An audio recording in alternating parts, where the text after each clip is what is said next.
everyone, this is Heather. Thanks so much for joining me. Today I've got a product review and tutorials for you using Chalkola markers.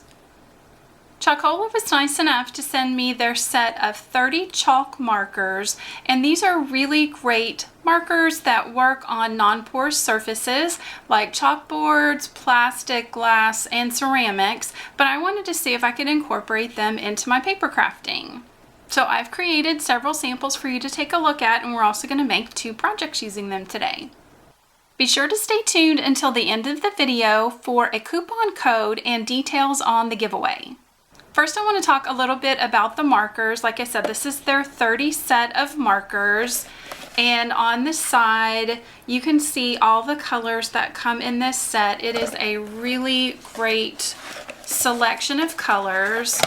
Open it up so that you can take a closer look. There's a really great range. There's several different blues and greens, several shades of brown, yellows, reds, purples. There's really a fantastic set of colors in this 30 marker box. So here's what the markers look like. They've got a clip on the cap, which is really nice, so when you lay them on your table, they're not going to roll around. I'm a lefty, so I'm going to be holding the marker in my left hand.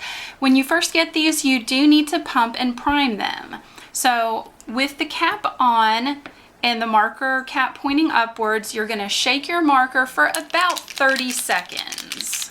So once you've shaken it, you take off the cap and you'll see that the nib is white. You want to bring over a scratch piece of paper or a paper towel, place your marker facing down, and lightly press and pump the marker. And hopefully you can see how that color is slowly pulling down into the nib. And I've got color going. I'm just going to make a couple little lines to make sure that there's plenty of color flowing through the marker, and now it's ready to go. You only need to do this step once when you first get your markers. After that, when you're coloring, if you start to find that you're running out of color, go back to a scrap piece of paper and just pump it once, and that'll get more color flowing into the nib and you'll be ready to go. So like I mentioned earlier, these do work best on non-porous surfaces, but I found that I could easily incorporate them into my cards and paper crafting. One product that I really loved using them with was chalkboard paper. You can find this type of paper on Amazon or at big box craft stores like Michael's and Hobby Lobby.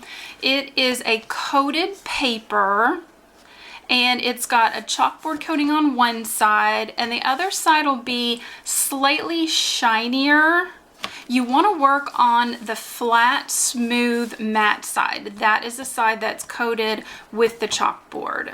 And as you can see on this wedding card, these markers are beautiful on this chalkboard paper. I used a label die to die cut my chalkboard paper, and then just wrote Mr. and Mrs. and did some little leaf doodles on the side. So here's another card that I did where I wrote and doodled on the chalkboard paper. I doodled my little stars, did a little shooting star at the top, and wrote Make a Wish for a fun birthday card with a little bunny sitting on a hill at nighttime looking up at the sky. This is one of the cards that we're going to be making today, and I used the chalk markers to color in my stamped images. I think I'm going to get a lot of use out of this white chalk marker, especially during the holidays for fun snow scenes. This is the other card that we're going to be making today with the fun little pig flying in the sky. So let's go ahead and get started on our projects, and I'll show you how much fun these markers are to use with your stamps. So we're going to start off with this card. I used the Christmas is Coming stamp set from Hello Bluebird. I used some of the words and the bear with the tree. I've got a rusty red cardstock base. It's just an 8.5 by 11 piece of cardstock cut, scored, folded in half, and a darker blue piece of cardstock cut to 5 1/4 by 4. This is one of the things I love about these markers, is that you get that nice, bright, opaque color on top of dark cardstock. For this technique, you will need a stamp positioning tool because we're going to be stamping the image and coloring and then stamping over top again. You will also need to use Stays-On permanent ink. So I've inked up my bear with the Stays-On black ink, And I've placed my paper in the corner of my stamp positioning tool, and I'm gonna stamp that on my blue cardstock. And if you feel like you didn't get a very good image, you could stamp it multiple times. Just make sure that your paper's back down in the corner. I'm happy with the way that stamping looks, so I'm going to remove my cardstock, but I'm going to leave my stamp on the lid of my stamp positioning tool and just move it out of the way. I'm starting off with the white marker, and I did want to point out that these caps do fit on the end of the marker so you won't lose your cap. I'm going to take my marker and I'm going to color in everywhere that I would like my bear to be white. I am going to color over the lines. That is totally okay. It's why we're going to stamp over top again. So I'm going to fill this in. And sometimes for some of the colors, it may take a couple of layers of the chalk marker, and that's okay. And it's gonna look kind of like a hot mess at first, but when we're done with this technique, it's gonna be really fun. So I'm just gonna go around and fill this all in with the white marker. If you do feel like that you want to add another layer, kind of let the first one dry a little bit and you can build that color back up. I also wanted to point out that the heavier and thicker weight your cardstock is, the better this technique is going to work. I'm moving on to the scarf with brick red. Just gonna fill that in. As you can see, I'm going right over those stamp lines. It's not gonna matter. Using cigar brown, I'm going to fill in my tree trunk. And if you do happen to touch your markers and you get a color transferred on to your marker, just go back to your scrap piece of paper and just draw it out until that color disappears. For the branches of the tree, I'm using lake green, and I'm just going to give it some little dash lines there on each of those branches. So I've got my image colored in, and I let the first layer of white dry, and I put another layer down just so I'd have that nice stark white on the bear. And like I said, it looks like a mess right now, but it's not going to for long. Before you move on to the next step, you want to make sure that all of your chalk marker ink is completely dry. You can let it set. It doesn't take very long for it to dry. Or if you've got a heat tool that has a low setting, you can kind of just speed up the drying process a little bit. As soon as it's dry, you're ready to move on to the next step. When my chalk marker is completely dry, I've placed my paper back in my stamp positioner. I'm going to ink up the bear again with the black Stays On ink, and I'm going to stamp right over top, and that is going to add all those stamp lines and definition right back in. And after a couple of inkings, I've got my stamped image on top of that chalk marker. If I do have a couple of little sections where I'd maybe like the ink to be a little bit darker, you can use a thin-tipped permanent pen and kind of draw those lines back in if you need to. Now I want to move on to adding a little bit of a background. I'm going to take the marker and just draw some little streaks across the cardstock, just that it looks like he's walking in the snow. In the upper left-hand corner, using black ink again, I'm going to stamp out the sentiment, "It's the most wonderful time of the year." And then going back to my white marker, I'm just going to touch it randomly around the base and have some nice, pretty white falling snow. I've given that a second to dry and applied some tape runner to the back. I'm going to put that on my card base, and here's the finished card. I'm ready to move on to the next project, and it's this cute little flying pig card. I have a pink cardstock base, just an 8.5 by 11 cut scored folded in half. I have a piece of black cardstock that's 5 1/4 by 4, and a piece of pale blue cardstock that's 5 by 3 3/4.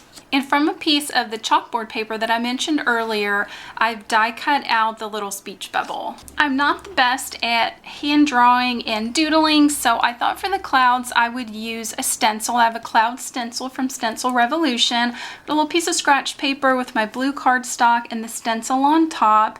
I'm just going to use that as a guideline to trace around the inside of the stencil. And then just with some swirling motions, fill in the clouds, and it's going to give them that nice puffy look. Then just move the stencil around and add some more clouds, and I'm going to completely fill this piece of blue cardstock with my clouds. Here are my finished clouds. I really love the white fluffy texture that these chalk markers give.